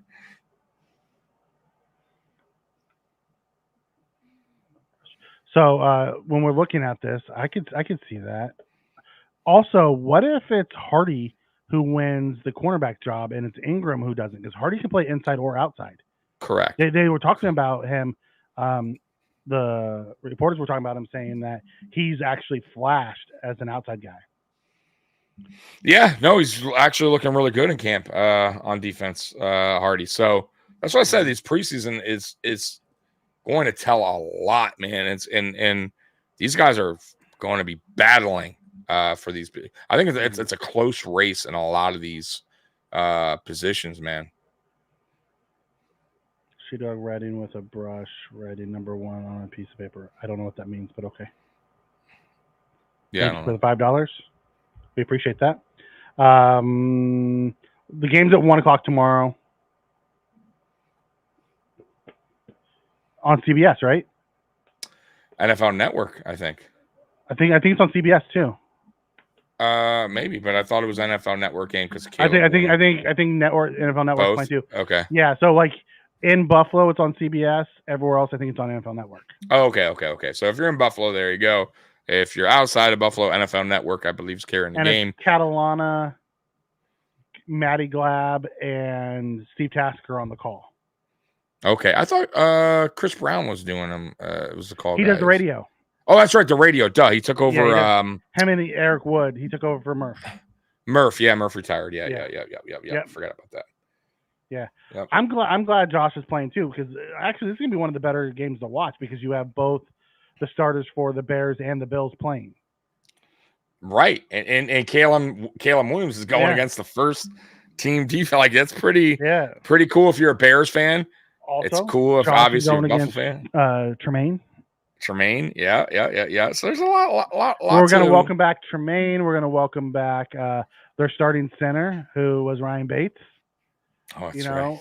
So there's a few guys on there that we're gonna welcome back. He says that wasn't his comment. I don't know what that meant. That's odd. How that popped up. I don't know what your comment was. I'm like, I don't know what that means. Yeah, I was like number 1 on a piece. On a piece of paper. Okay, I'm not exactly sure what that means, but sure. Hey, man.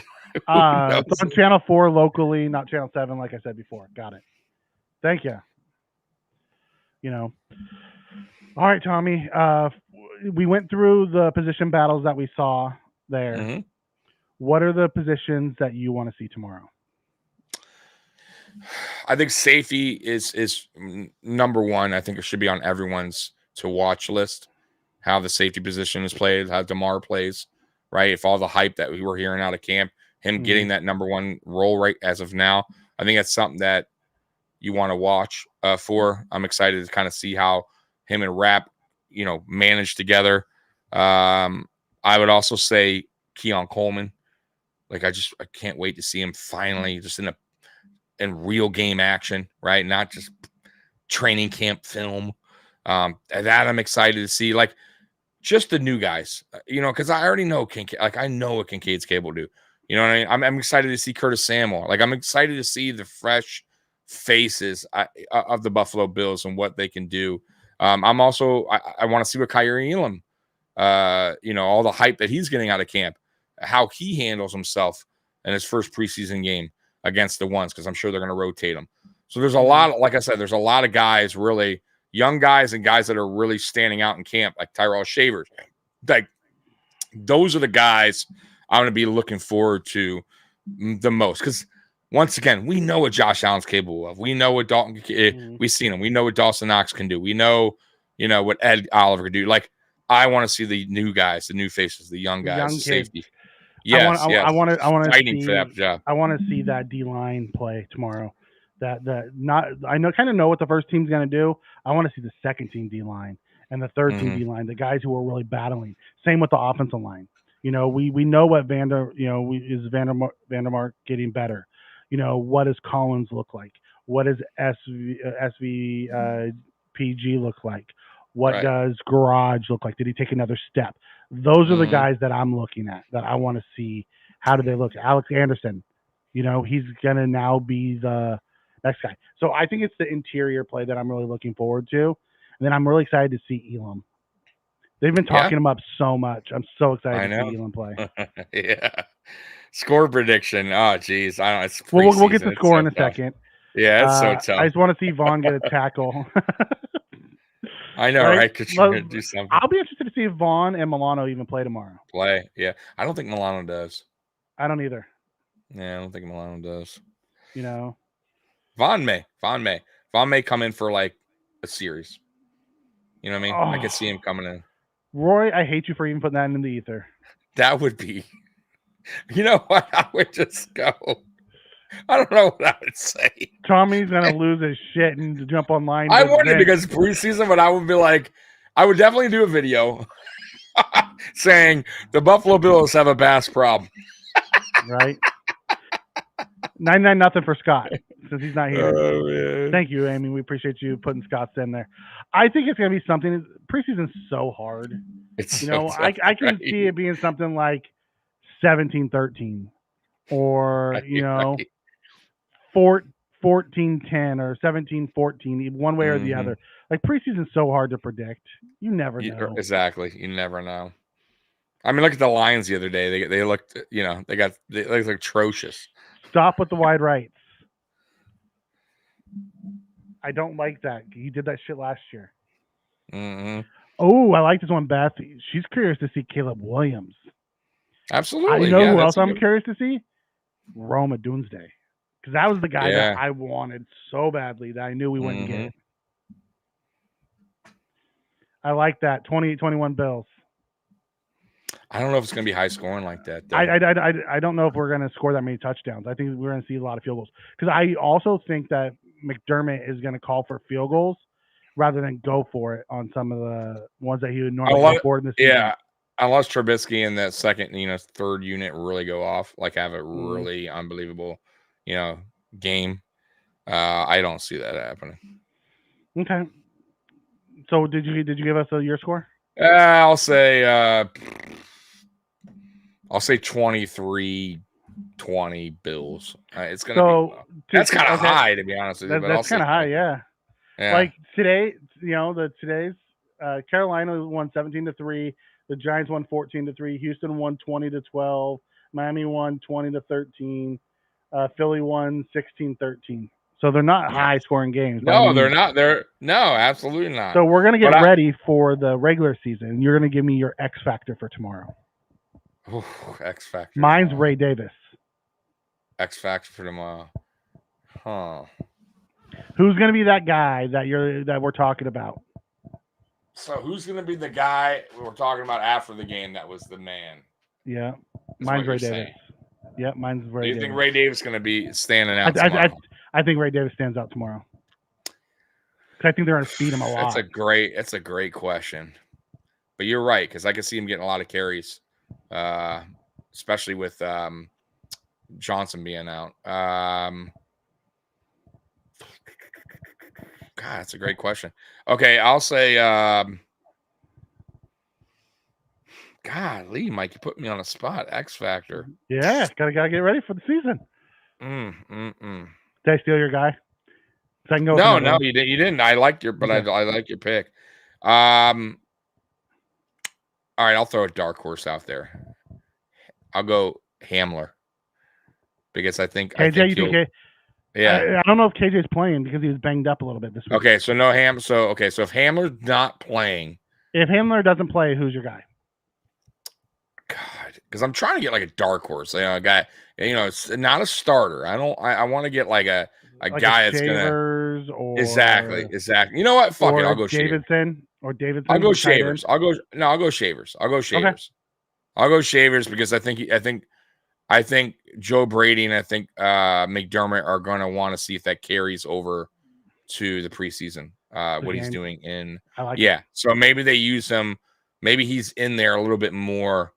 Than they typically would or something like that. Maybe he sees a lot more playing time, or maybe they even put him in early, possibly, and then have when the ones, and then when the ones go out, he stays in with Mitch, and you kind of maybe he gets to see a little bit more. Okay, exactly. I can see that. Exactly. Is Claypool playing? No, he's still banged up. Rory, you asked the question here. You said off topic. Am I the only one that hasn't bothered to watch Olympics? I've watched very little of the Olympics.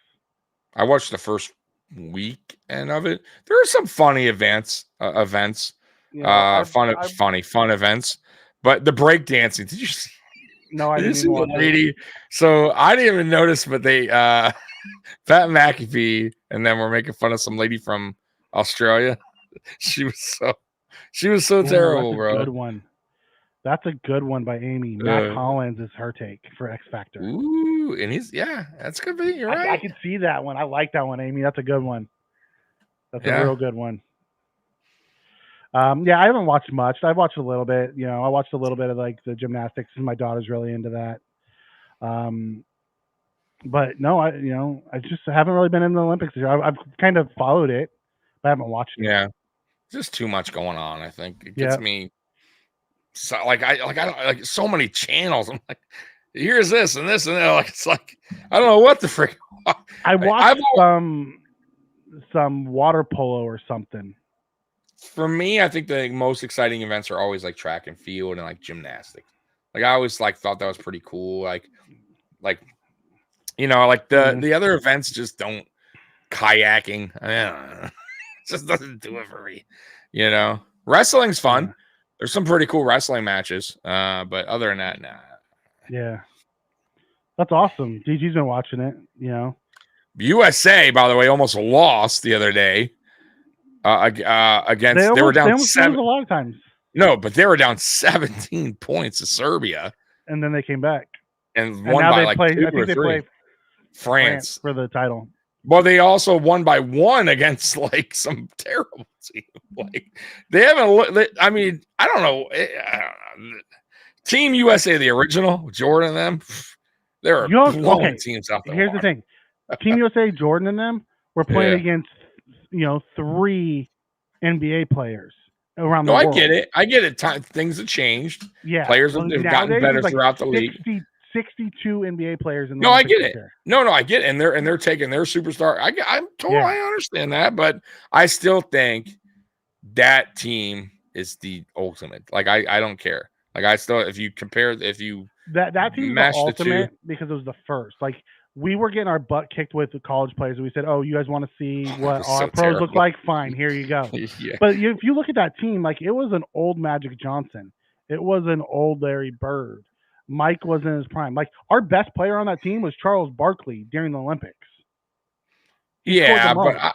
Karl Malone and them weren't. They were still dynamic in the NBA. They weren't like kicking rockle. They weren't like in a No. rocking chair. Yeah, no, but Bird was on his last leg. Magic was on his last leg. You know, a lot of those guys were.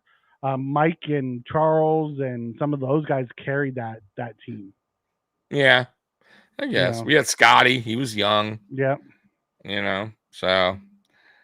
Yeah, and Daniel's right. International basketball has proved so much since. Absolutely. I'll get you. Absolutely, they've upped their game. If they were, I know there was a debate on what would the dream team look like playing against this year's team, and everyone's like, "Oh, this year's team would kill the dream team." I'm like, "What era are they playing in? Are they playing in the dream team era, or are they playing physical in era? Today's era?" Because people like those guys now, like Curry and them, don't know what it's like to get checked, going to the basket and not get the exactly. Back. It's a different. Bro, even the 2000, like my team, the 2004 Pistons, riding with us. Like the 2004 Pistons that held, what was it, 8 games in a row, teams under 70 points. Like, dude, you know that would never. Yeah, dude, we are physical. Like, but that don't. Every team scores 100 now. That's so rare, bro. Yeah. But yeah, there isn't. Like, I just think you're right. I think the physicality alone. If they play in the old school rules, I think that era would win. Because I don't know if this era could handle that. But if they played in this era, I'm not sure. I don't know if that team matches what this team can do from a 3-point perspective. Oh, for 3-point, yeah, I agree with that too. But I also think Michael, if you take their Michael Jordan, LeBron, I think Jordan has that only because he always comes up in the most clutchest moments. Yeah, that's what he was known for. If it came down to the end. If it came down to the end, I would pick Mike to have the ball too. But I'm just saying they would go down and get 2. This team would come down and get 3. It would be 2, 3, 2. No, 3. I agree. And, I agree. I don't know if they have the shooters that today's NBA has. No, I'm with you. No, absolutely. I would love to find a way to combine those two teams.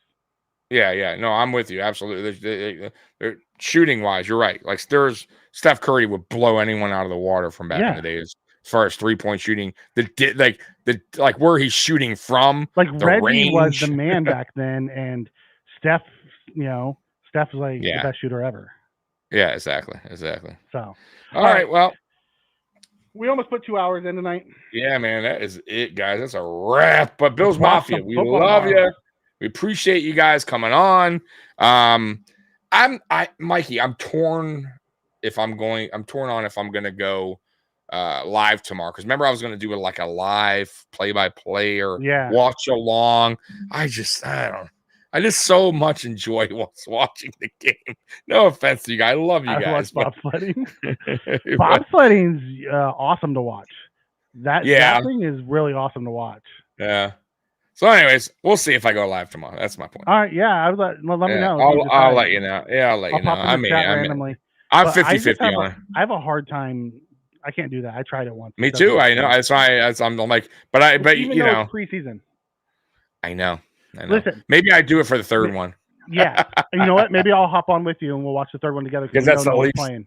Yeah, it's the least. You know what? That's what I'm gonna do, because first two, man. I don't want to. Well, Josh is playing tomorrow, and last thing you want to be online. That's what I mean. Yeah. My Josh is right.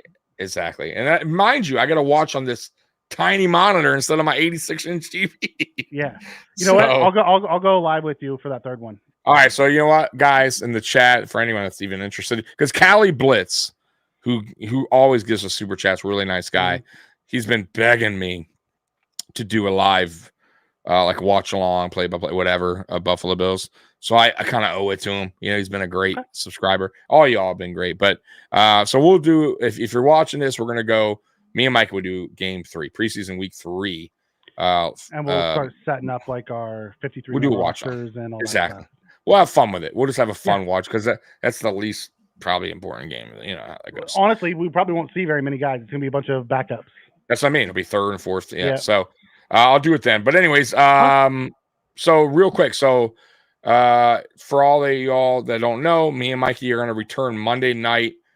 I know we said it last week, but I'll say it again. We're going to return Monday night after week 3 of the preseason game. So we will be on that following Monday, or that Monday actually. So what would it make that date, Mikey? The 30. We're gonna go after the second game or the third game? After the third, the final weekend. Yeah, Monday. So that's when we officially go back on Mondays, guy. So we'll be back there, and we'll be doing it every Monday at 9:00. And that's it. So we'll be on Mondays at 9 p.m., Fridays at 9 p.m. So same time slot, Monday and Friday. Wednesdays are Mafia Talk. Tuesdays, Nuclear Heat Wave Wrestling Podcast. So, and then the AFC East Shakedown, by the way, guys, that returns August 31st on Saturday, and we have a new time, 5 o'clock. So 5 o'clock on Saturdays, and that returns on the 31st. And that's it. That's the lineup. So I'll remind you guys all that again, of course, next week. So Bills Mafia, love you. As always, go Bills. We're out of here. Peace. Enjoy the game. Go Bills. Go Bills.